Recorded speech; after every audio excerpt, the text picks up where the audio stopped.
जो इस सदन में रखे गए, इसके बाद आपको उनको भी सूचना दी है तो श्रीमान वो आपत्तिजनक है। कुछ बिंदु मैंने भी उनकी भी नोट नोटिस है। इस सदन की कार्रवाई लाइव देखी जाती है, रिकॉर्ड रहता है। माननीय नवाब साहब हमारे बहुत अच्छे मित्र हैं, साथ में मंत्रिमंडल में भी रहे। पहली बात तो ये स्पष्ट हो जानी चाहिए कि जो सर्वे हो रहा है वो न्यायालय के आदेश पे हुआ है, और जितने लोग बोले हैं इन्होंने पत्थरबाजी का कोई जिक्र, कोई चर्चा नहीं की। अब हम एक चीज तो ये भी जानना चाहेंगे कि क्या पत्थरबाजी करने से न्यायालय का आदेश बदल जाता है? अगर न्यायालय ने किसी सर्वे का आदेश दिया तो उस आदेश को पलटने के लिए क्या तरीका है? उससे बड़ी अदालत में जाएं कि सड़क पे खड़े होकर के पत्थर प्रशासन के ऊपर और पुलिस के ऊपर चला जाए।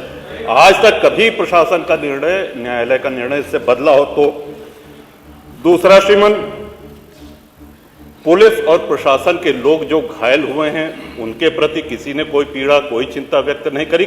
बहुत गंभीर मामला है ये। ठीक उसी तरह है जैसे बहराइच में 22 साल का एक नौजवान राम गोपाल मिश्र, 4 महीने पहले शादी हुई थी, उसकी हत्या कर दी गई। इतनी निर्मम हत्या करी गई, इतनी गोलियां शरीर में मारी गई, हाथ के नाखून भी निकाल लिए गए। अपराध क्या था कि उसने अपने धर्म का एक झंडा लगा दिया। श्रीमान, इसी चर्चा में एक बड़ा रोचक तथ्य सामने आया। माननीय नवाब साहब ने कहा कि कुंदरकी में लूट हुई है, लूट करके, वोट लूट करके ये विधायक बन गए, वरना कुंदरकी में 65% मुसलमान हैं, 35% हिंदू हैं, तो रामवीर सिंह कैसे जीत जाता? ये कार्रवाई में है हमारा। तो मनोहर, एक सवाल हम ये भी करना चाहते हैं कि जिन विधानसभाओं में मुस्लिम मतदाता की संख्या हिंदू से कम है, क्या वो लूट करके विधायक बन के आते हैं?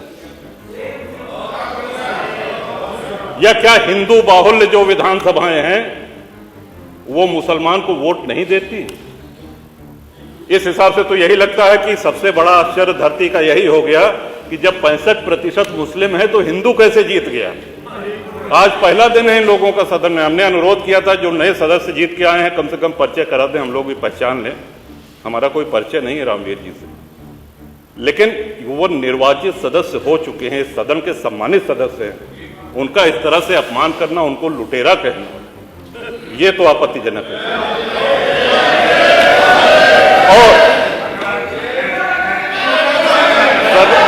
सर्वे हम बोल रहे तो आप बोल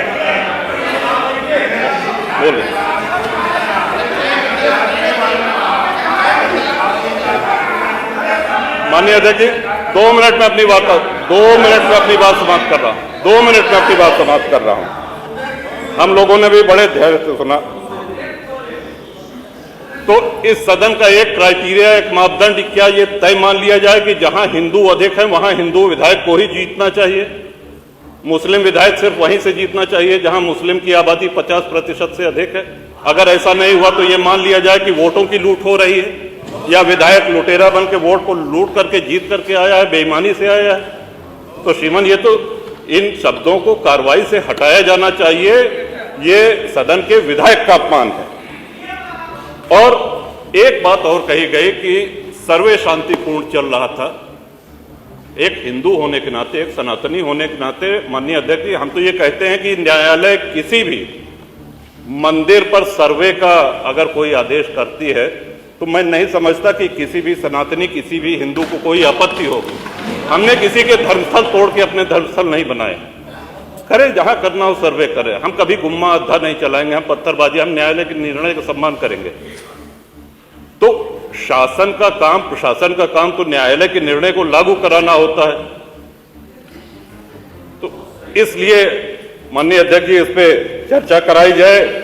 चर्चा में भाग लेने की इच्छा इधर भी है, इधर भी है, बहुत से लोगों की है, और चर्चा कराई जाएगी तो बहुत सी सच्चाइयां सामने